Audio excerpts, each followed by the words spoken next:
Ano po bang nangyayari?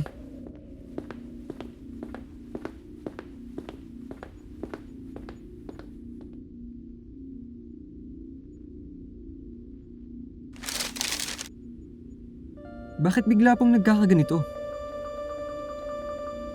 Hindi naman to biglaan.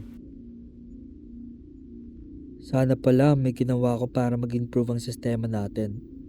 Meron naman kasi tayong sistema eh. Iba-iba lang talagang may hawak.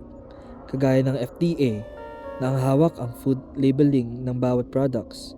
Pero depende pa rin sa current government na namamahala sa distrito na yon or kumbaga LGU. Wala nakakaalam kung saan nagsimula ang lahat. Ang alam ko lang ay hindi ito biglaan. So, bakit hindi po naayos? Inayos naman eh.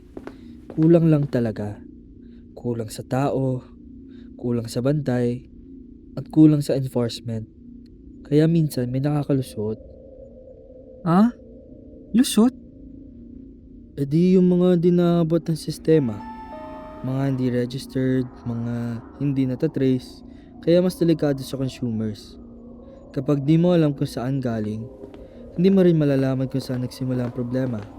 Kasi kahit gaano kaayos sa simula, kung pumalya sa dulo, wala rin eh. So wala na talagang kontrol. Meron. Pero huli na lagi eh. Sana pala, mas inayos pa namin nung may oras pa.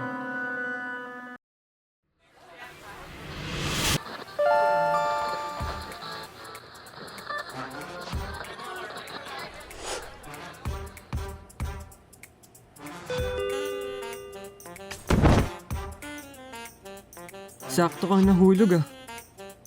Break mo na, dude. Tara, kain tayo sa labas.